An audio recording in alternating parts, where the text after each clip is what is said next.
আমরা প্রথমে যাচ্ছি এখন আমার মামার বাড়িতে অনেক দিনের কালী মন্দির, সেটা এখন দেখার আমার সৌভাগ্য হলো। দেখার সৌভাগ্য পেল। আর এই ঠাকুর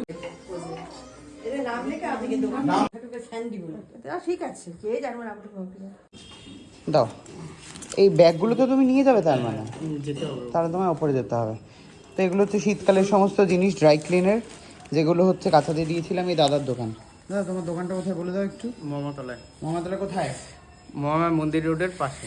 ওকে, এটা হচ্ছে দাদার বউ, এটা হচ্ছে দাদার বাচ্চা। বাহ, চলো ওপরে চলো।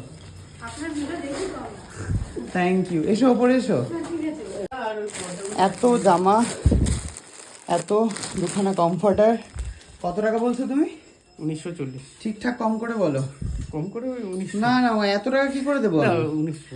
গরিব মানুষ, এরকম করো না গরিবের সাথে। কত টাকা নেবে বলো ঠিক করে। 1900 না, আর কমানো যায় না। 1850 হবে না। হবে না? দাও গুগল পে দাও। সো আমরা আরো অপশন দেখছি, সাজেস্ট করছে হচ্ছে প্রেরণা। হ্যাঁ, আমার এই দুটো ভালো লেগেছে। এইটা আর এইটা। এইটাই আমার বেশি ভালো লাগছে, এটা এটাই ভালো, দিয়ে দাও ওটা। ওই যে দেবে তাকে পাঠাস, সে কি তাকে পাঠানোর কোনো চয়েস নেই, এটা এটা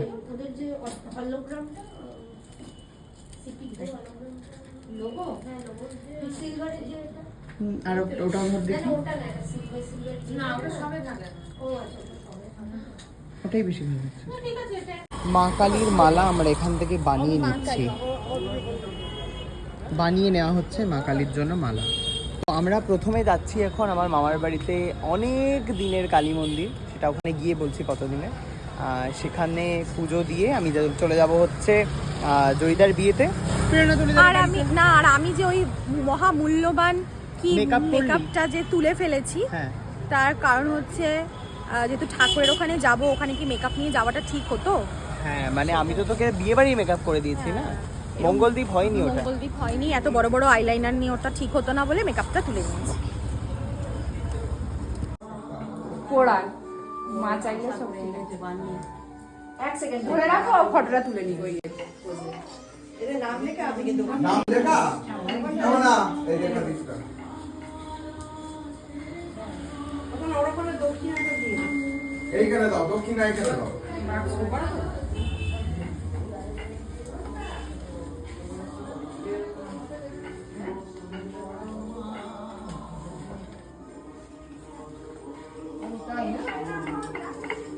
মামি হচ্ছে লুচি।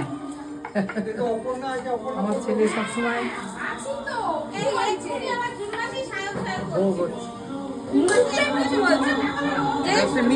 শায়কের ব্লগে কেমন আছে? ভালো আছি, তুমি কেমন আছো? একদম আছি। কেমন আছো? কেমন আছো? এটা হচ্ছে আমার মামার বাড়ি,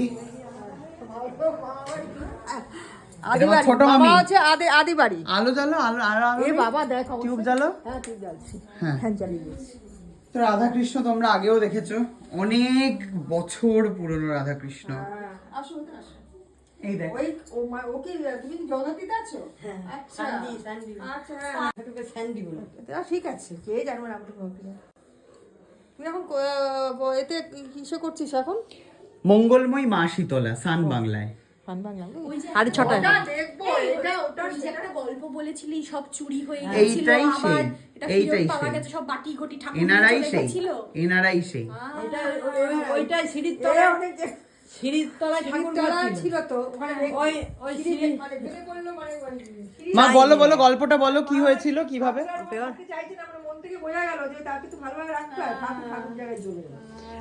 দেখে যায় চুরি হওয়ার গল্পটা বলো আগে।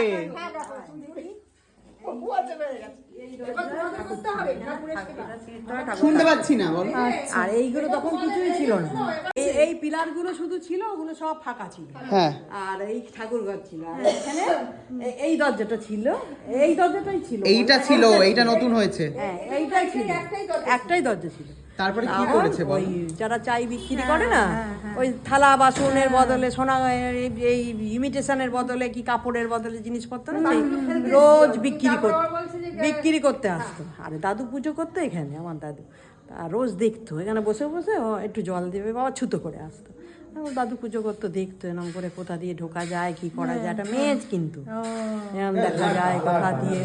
হ্যাঁ না, বলছি মেয়েটা চুরি করেছে তাই গল্প। তারপরে ওরা আবার গ্যাং আছে, ওদের সব নিয়ে এসছে, এসে তার মুসল ধারে বৃষ্টি, তখন আমাদের পাড়ায় আমরা গার্ড দিত, ধরো এরকম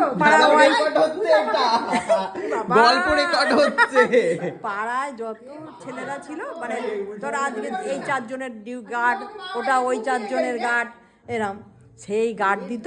আর সেদিন ছিল আমার মেজদা, ওই বাড়ির ওই যে দাদা পুজো করছে ওই দাদা, এরম 4-5 জনের গার্ড ছিল।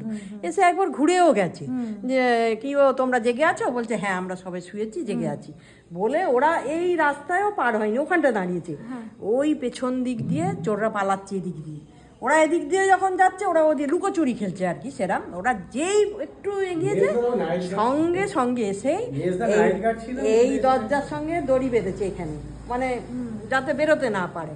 ওইটা ভেঙেছে, দরজা ভেঙে সমস্ত বাসন কোসন সোনা গয়না ঠাকুরের সব ছিল, ঠাকুর সব ভরেছে, একটা বড় বস্তা, বিরাট বড় বস্তা ভরেছে, ভরে আর এইখানে দড়ি বেঁধেছে, এই দরজার সঙ্গে এই পিলপে বেঁধেছে, ওই দরজার সাথে ওই পিলপে বেঁধে আবার ছাদেও উঠে গেছে, ছাদের দরজার সাথে পিলপে বেঁধেছে, মানে কেউ যাতে না বেরোতে পারে ওর বেঁধেছে। বেঁধে তারপরে সব মালপত্র নিয়ে যে যার মতো কি, এই যেখান থেকে আমরা এলাম ঠাকুর বাড়ি, ওই ওখানে একটা ডাক্তারখানা ছিল।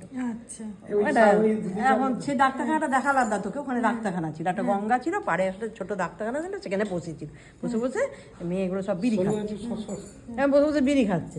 আর এরাও এইখানে তখন কিন্তু কাঁচা রাস্তা ছিল, পাকা ছিল না, সেই রাস্তায় পায়ের ছাপ দেখে দেখে দেখে দেখে গেছে সিআইডি বলে বেশি দূর তো যেতে পারিনি ভাবছি। ওরা এসে বলছে কি গো তোমাদের সব দরজা টরজা বাঁধা কেন? তারপরে পেলো কি শর্টকাটে ছাড়ো, অনেক বড় হয়ে গেছে। তারপরে এসে ওখানে গিয়ে এরম এই বাড়ি এই দাদা এরম করে চোরটাকে ধরেছে, আরগুলো তো সব ওই বাসি সোনার গয়না গয়না, হ্যাঁ সোনা গয়না বাসি বাসি নিয়ে কেটে পড়েছে। আর ওই ঠাকুর বাসন ওটা নিতে পারে, ওটা ভারী যেহেতু প্রচুর ভারী, অনেক বড় বস্তা সোনা গয়না এবং সমস্ত ছিল সব সোনা, ওনার বাঁশি থেকে মুকুট থেকে এ থেকে সব সোনার ছিল। আর তারপরে আরও আমার ছোটোবেলা না ওই ঠাকুরের ওখানে পয়সা জমাতাম, এরকম বড় বড় ভাঁড়ে পাউডার কৌটো কেটে কেটে সব পয়সা জমাতাম, সব নিয়ে চলে যেত। নিয়ে গিয়ে আর ওই ঠাকুর বাড়ি বসে বসে মেয়েটা বাসনটা আগলে বসেছিল, ধরে এনে মাছ দিতে ওই বাসন কটা, তারপর আবার শোধন টোধন করে করে সে করে এরকম। বাংলাদেশে 2বার চুরি হয়ে গেছে, এখানেও 1বার চুরি হয়েছে, 3বার। এখন দেখার আমার সৌভাগ্য হলো, দেখার সৌভাগ্য পেল।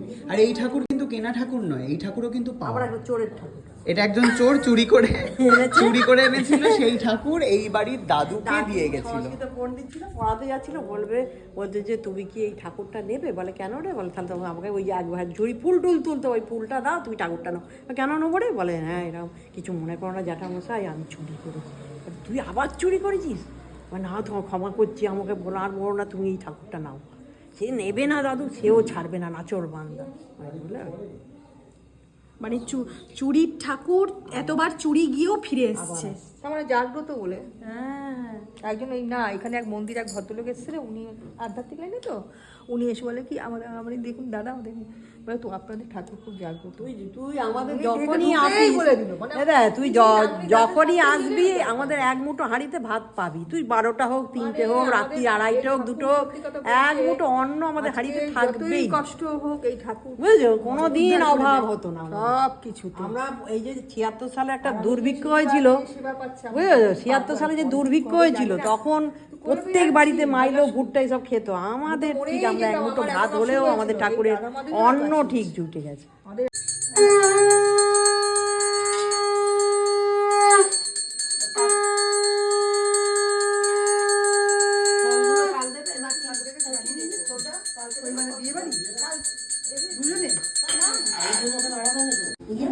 বলছি ওনার গল্প বলছি, বিশ্বাস দাদু।